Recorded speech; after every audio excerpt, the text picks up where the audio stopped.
Добро утро.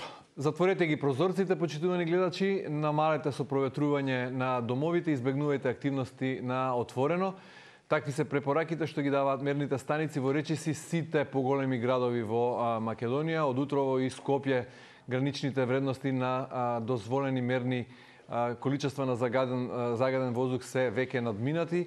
Ветерот од викендот си заврши работа, меѓутоа веќе имаме ново загадување. Утрово зборуваме за оваа тема. Гостинка е Татјана Чакулев од О2 иницијативата. Добро утро, добро дојдовте во студиото на Добро утро, благодарам. Ете, имавме среќа, дожд и ветер викендот. Си заврши работа, прочистен воздух. Можевме да ги исчистиме белите дробови и сега повторно се враќаме во оној циклус на загаден воздух. Имаме краткорочни мерки преточени во акцијски план од страна на владата донесен минатата недела. Имаме буџет за наредна година. Имаме најави за изградба на нови централи кои треба долгорочно да го решат проблемот. Генерално, каква би била вашата оценка? Премиерот пред месец дена рече, ако почнеме денес, треба да очекуваме решенија за 3 до 4 години. Можеме ли да очекуваме решение? Па вака, со оглед на... Ај вака да почнеме, значи, во однос и на мерките, и на буџетот, и на когенеративните централи, ако ги земеме заедно, прво е несинхронизирано, нема систематски пристап, когенеративните централи не се во буџетот, значи нема средства тамо во буџетот. Вчера ја слушнав премиерот Мицковски најави 100 до 120 електрични автобуси до идната есен, најголем дел ќе бидат за Скопје. Тоа го нема во буџетот, значи све тоа нешто ад хок, во момент, ќе имаме ова, ќе направиме ова.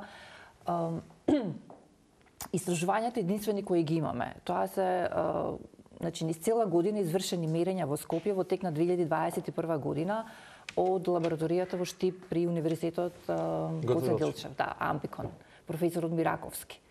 Тие се единствени валидни истражувања кои ги имаме за Скопје. Тие покажа дека во зимски месеци, која е најладно од 50 до 60%, се должи на согорување на дрва и дрвни производи. Што значи на грејење. Некаде 11 до 16% е како резултат на согорување на мазот и нафта. Сега, не знаеме дали тој мазот и нафта е за грејење или па како енергент што го користи индустријата. Значи не можеме да направиме таква дистинкција. Извршени се исто вакви мерења кои се презентираа сега есенва.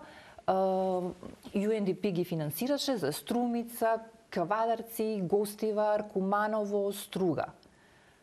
Резултатите, значи специфични и прецизни, ги немаат уште објавено, чекаме UNDP да ги објави, меѓутоа и тамо се гледа дека согорување дрва, значи дали за грејење или за грејење на пластеници во Струмица или во други некои околини, е со огромен удел во зимските месеци. Поред, тоа е познат факт и никој не го негира дека е загадувањето најголем дел доаѓа од грејењето.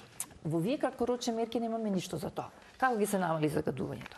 Потоа, кога вие ќе достигнете одредено високо ниво на загадување, веќе е касно да вие преземете некои мерки, а мерките се претежно сега зборуваме за краткорочните преточени во акцијскиот план. Тие се мерки кои се активираат кога може би ја ве измешав со долгиот вовед и едно прашање во се. Ете, на 21 мислам беше минатата седмица, владата донесе акцијски план со краткорочни мерки против аерозагадувањето. И сега таму се предвидени зајакнети контроли на возила со техничка исправност, забрана за дотурна стока во одредени делови од денот, намалена употреба на службени возила, заштитни мерки за градежните работници кои работат на отворено. Работното време се прилагоди од 11 до 17. Сега зборувате за овие краткорочни. Тие краткорочни мерки нема да го намалат загадувањето. Особено што прво мерки се превземаат пред да се надминат тие вредности, односно мора да имате вие проекција, значи предикција во однос на климатските услови, да знаете, дали се очекува силен ветер или се очекува тишина, значи немање на ветер, што значи ќе го зголеми загадувањето. И врз основа на тие предикции вие треба да ги превземете мерките кои навистина ќе доведат до превенирање на такава загадување. Еве според О2 иницијатива, како една од најгласните еколошки организации кои се борат на полето на животната средина, Кои би биле според вас најадекватни краткорочни мерки во краткорочни мерки македонски не може применливи. Значи најприменлива мерка што е невозможно да се спроведе е вие да им субвенционирате на домакинствата да се греат во тој период на струја и да не се греат значи на дрва, на отпад, на не знам што све не се греат. Јавните институции што ќе им правите тие што се греат на мазут? Ништо. Ама тоа е невозможно да го спроведете.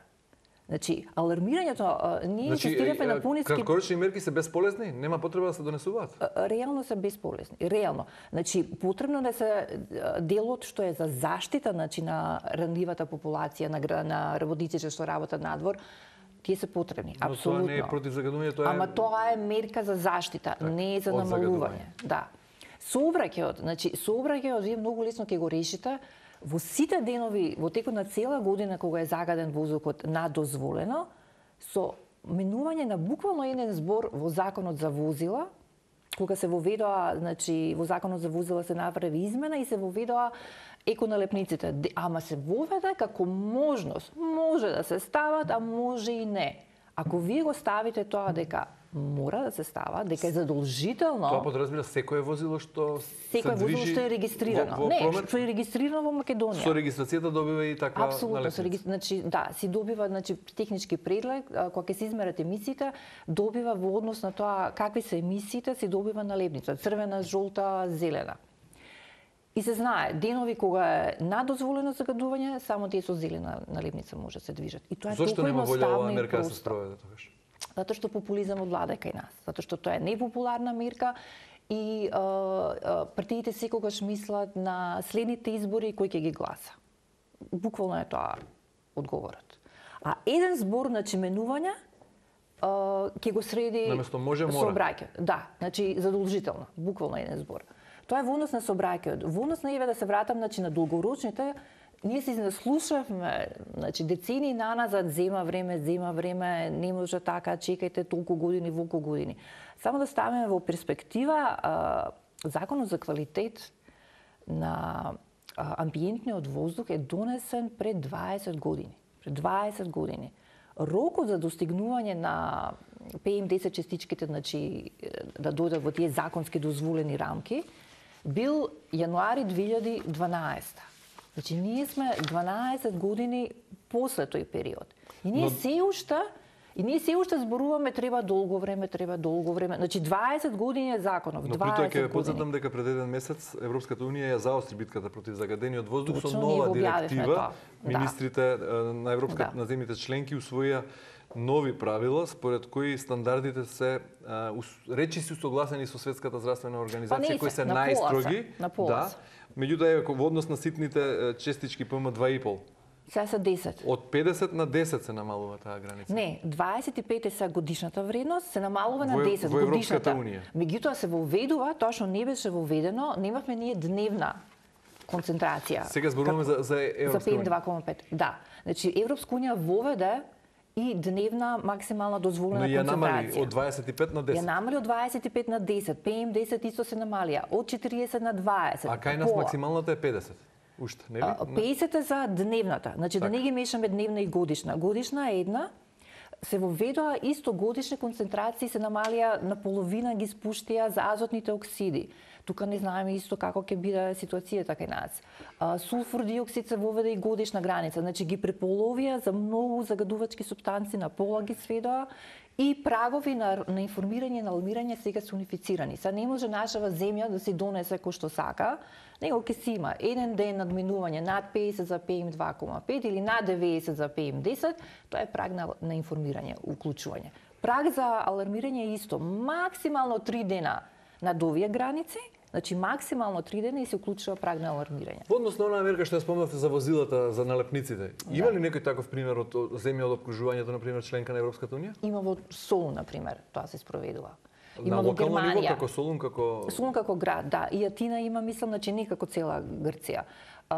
Имате зони, тоа се зони значи, на ниска емисија, најчесто големите градови. Може да се применува само во поголемите градови? Може само да, не во цела Македонија, апсолутно. Значи тие градови што се каде што сообраќајот придонесува, значи во загадувањето, ќе ги примените тие мерки на ниво на град, на ниво на Скопје, на ниво било кој Ако град. доцниме 10 години, рековте, од 2012 Не, 20 години доучиме законот е, значи 20 со години. новите правила, новата регулатива на ЕУ, земјите членки имаат 2 години рок да си ги прилагодат националното законодавство, а до 2030-та треба да ги достигнат тие. Да ги достигнат тие вредности. Значи до 2030, дадено им е до ноември некаде 2026-та. Овие сегашни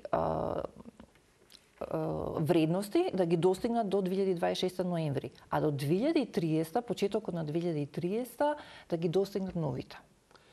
И са новото што е во директивата, што ќе значи и за нас, новото во оваа директива е дека секоја земја задолжително мора да внесе, значи во нашите закони треба да транспонираме компензациони мерки, што значи ако државата не ги превзела на време сите тие наведени во законот рокови, мерки за да го доведе аерозагодувањето во тие граници, тогаш е должна, значи ако здравјето на граѓаните било оштетено, да исплати компензациони средства. И потоа се бара, меѓутоа не се бара само тоа, туку се бара знаејќи дека земјите ќе сакаат да го избегнат тоа, се бара да не биде тоа направено да е екстремно тешко и невозможно, туку да е направено на начин да може на вистина да се ефектуира и бараат исто ефикасни и пропорционални казни ако земјата не ги спроведе сите тие зададени нешта. Спомнавте дека политичарите, односно политичките партии од популистички причини не влегуваат во сериозна пресметка со загадувањето. Тоа за собраќајот. Но кога се во опозиција, секогаш се многу гласни исто така критичари, кога се на власт велат за потребно е време, проблемите не се решаваат преку ноќ. Имате ли впечаток дека новата власт, после неколку месеци од мандатот, од почетокот, има сериозни намери да се зафати со тоа, или според буџетот што го испроектира за 2025-та, не гледате таква волја? Пораките се конфузни. Во најмала Америка се конфузни, затоа што во буџетот конкретни мерки за намалување на аерозагодувањето нема. Ние не ги најдовме. Побаравме, прашавме, добивме одговори, никој не ни кажа конкретно каде се, значи каде има пари за намалување. И она што го видовме нема. Меѓутоа, изјавите, таравари изјави, 10 болници ќе го сменат грењето. Мисковски вчера изјави 100 до 120 електрични автобуси до идната есен. Потоа најавија когенеративни централи. Меѓутоа, што значи когенеративни централи со тоа што домакинствата тогаш они би градале топловодни мрежи за домакинствата да се греат на газ. Овие ќе работат на газ, значи на таа топла вода. Меѓутоа, знаете ли вие што значи? 67% од вработените во оваа земја примаат плата подпросечна, меѓу минимална и просечна плата. Ние сме земја, сиромашна земја, значи сиромаштијата владе, енергетска сиромаштија владе. Тој што се грее на дрва, тоа се посиромашните слоеви. Тие нема никогаш да земат ни инвертер, нема се греат ни инвертер, затоа што нив тоа им е поскапо. И особено што струјата не се знае, постојано поскапува, не се знае колку ќе чини и они остануваат на грејење на дрва. Како вие ќе ги натерате тие луѓе? И да им платите се, што чини многу, затоа што тоа треба да се ископа, да ставите инсталации, да се става радиатори, тоа не е мала работа и тоа чини многу. Да претпоставиме дека сето тоа ќе се покрие, што е ужасно голем трошок, тие луѓе потоа ќе треба да ги платат сметките, значи секој месец ќе се сложат. Според вас кој е најадекватно решение во услови на енергетска сиромаштија и такви какви што се околностите? Ние имаме 52% според пописот од 2021, околу 52% од домакинствата во Македонија се греат на дрва. Тоа е огромна бројка. Од нив во урбаните средини се околу 25%. Има, значи, мерка која е релативно ефтина. Прво, едната мерка е на тие на вистина најранливи категории, што се греат со гуми и со отпад, државата да субвенционира конкретно, значи дрва да им се доделат, ама суви дрва, и потоа да има инспекција за да се гледа дека не ги препродале тие дрва, туку дека на вистина ги користат, за да избегнеме најтоксичното загадување горење од гуми и такви работи од отпад.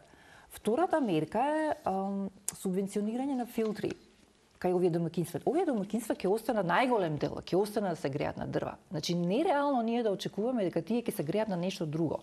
Да, тие што се малце подобро стоечки ќе преминат на инвертер, ќе преминат на можеби на топловодна мрежа ако се поруши некаде, ама тоа е релативно мал број.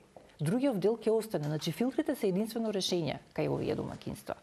И постои таква, значи таква опција постои, ние имаме во земјава човек што ги прави тие филтри релативно се ефтини во однос на тие што се на западниот пазар, кои се многу поскапи, работат на струја и кои за наши услови се апсолутно неприфатливи. Во реакцијата првична кога го видовте предлог буџетот за 2025 рековте дека задоцнивте, односно не сте биле навреме информирани да интервенирате амандмански, бидејќи рокот за тоа истече.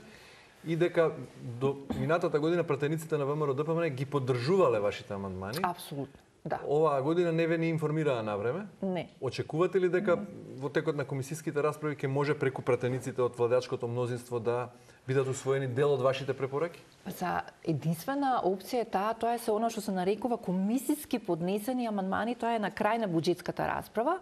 Тоа значи дека мнозинството во комисијата, а тоа е мнозинството од владеачкото, значи владеачкото мнозинство, ќе се сложи дека да, ние ги прифаќаме овие амандмани и ќе ги предложиме, значи ќе ги усвоиме. Имате ли таква најава? Немаме таква најава. Имате комуникација? Имаме комуникација, меѓутоа немаме таква најава и ќе видиме, чекаме сега, уште некој ден и ќе заврши расправата и ќе видиме што ќе се случи. Добро, имаме буџет рекорден до сега во историјата на независна Македонија. Имаме во таа смисла и рекордна сума во делот на заштита на животната средина во апсолутни бројки. Во апсолутни бројки, да. И како процент. Нешто над 100 милиони.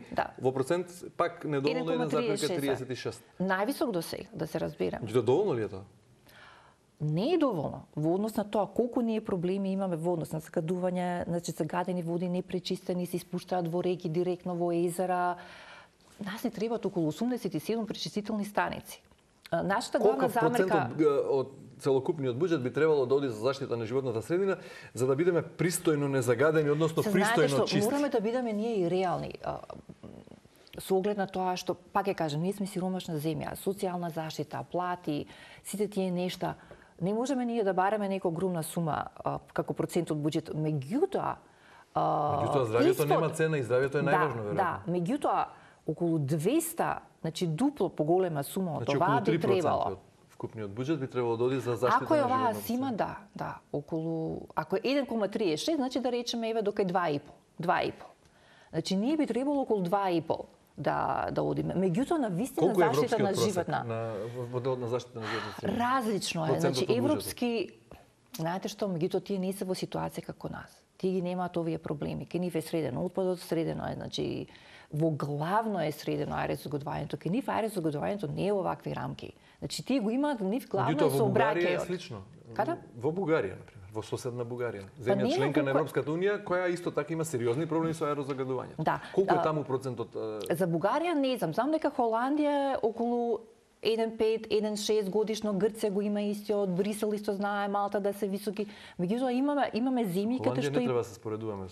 Затоа велам со соседите од ЕУ страните, еве на пример Хрватска, колку е хрватскиот процент. Хрватска исто знаела да има висок, меѓутоа сега некаде пак ќе кажам кога вложувале повеќе за да ги решат проблемите, имале поголеми проценти од буџетот, значи варира, не им е ист секоја година. Или Романија една, например, како и таа има сериозни проблеми со аерозагадувањето, големите градови?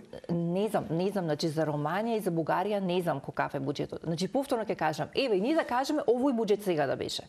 Ќе беше добро да беше навистина наменет за заштита на животна средина, главно е канализација и водовод. Овие 103 милиони евра треба да веројатно очекувавте вие внатре да видите дека ќе се реализира она што го најави министерот Таравари, дека 10 болници во текот на 2025 ќе го заменат начинот на грејење од мазут, ќе се префрлат на нешто друго. Да, ќе има за тоа, дека ќе има за го нема во буџетот. На пример, видов дека 1,8 милиони евра се предвидени за гасификација во текот на наредната година. Да. Дали е тоа доволно за да се почне проектот за изградба на когенеративни централи? Ние не веруваме. Повторно ќе кажам, решавање на како што кажав претходно, апсолутно е неосновано да вие мислите дека решавањето на проблемот со загадување на домаќинства ќе го решите со когенеративни централи. Меѓутоа, во она што во ние апсолутно веруваме и се залагаме е индустријата која користи мазут, нафта, јаглен и што може да се заменат со газ, апсолутно да се направи тоа што побрзо. Меѓутоа, за да се направи тоа, целата индустрија во оваа држава мора да има пристап до газ. И затоа е кај нас, за нас битна таа, значи, гасификација конкретно за индустријата, највеќе за индустријата, а не за домакинството. Добро, велите, политичарите тактизираат со рейтингот, со изборите. Не живеат тие луѓе тука? Нивните деца не го дишат овој воздух? Живеат. Какви се објаснувањата? Еве, кога веројатно имате во неформални разговори, прашано некој од нив, кога се во опозиција велат едно, многу се позагрижени за загадениот воздух, кога се на власт велат треба време. Меѓутоа, тоа време одзема 3400 според прогнозите на Светската здравствена организација животи годишно во Македонија. На ниво на Европска унија 300.000 луѓе. Повеќе во Македонија. Значи, според нашата студија, мислам и студија на ОДИЕ што е извршена и направена околу 3800 годишно, 18% некаде од смртните случаи во земјава годишно се должат на аерозагадувањето.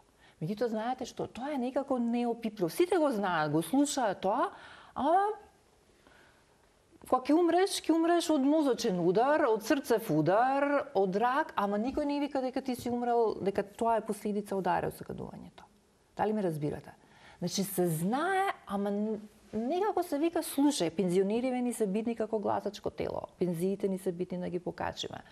Ова гласачко тело исто ни е битно. Ова мораме да го направиме за да Мислам, тие се математиките. Одење по жица, играње руски рулет, секој си игра со сопствениот живот или како? Не, едноставно ова останува на маргините. И да, они сакаат, јас не викам дека не сака, секоја власт сака. Например, предходната власт, СДСМ кога дојде на власт, они тргна, земаа некој залет и рекоа, еве ние, значи, направија посебна програма за намалување на аерозагадувањето како стратешки приоритет на владата, таа се укина за третата година веќе не постоеше. Па воведоа нова програма за зелен развој. Па повторно тие средства се пренаменуваа за друга цел. Значи, се нема систематски пристап, што е карактеристичен за западните земји, каде што вие кога ќе тргнете, имате една долгорочна стратегија, имате акцијски план кој вика секоја година што ќе се прави, колку ќе се вложи, во што ќе се вложи, кој ќе е одговорен за тоа, кој ќе го спреведе, кои се индикаторите, како ќе се мери. Фискалната стратегија што сега е усвоја во собрание пред некоја недела, фискалната стратегија од 2025 до 2029. Знаете што стои таму за заштита на животна средина? Повторно, изградба на водовод и канализација. Пречистителната станица во Скопје се спомнува, средства се веќе обезбедени за тоа. И со ИПА фондови започнување пречистителна станица во Битола и Прилеп. Препишано од претходната стратегија. Ба не е препишано него. Тоа стои и повторно средствата што се веќе обезбедени за регионални депонии и системот за управување за отпад. И толку. Индикатори се, значи индикатори за да се знаеме дали успешно или како, метри изградени на водовод и канализација. Аерозагадувањето воопшто не постои таму. Значи не постои. Сметате дека не сме достигнале степенот на цивилизацијски развој, да сме свесни дека, например, ќе тргнеме од една најмала клетка на на семејство ново или мала група на луѓе кога би влегла во нова канцеларија или во нов дом. Прво што би требало да направи пред да набави мебел или канцелариски материјал или опрема, треба да го прочисти воздухот, да го изчисти сметот, да одреди каде ќе се става сметот и да одреди како, на кој начин ќе се прочистува воздухот. Веројатно, здравието е на прво место, па се друго.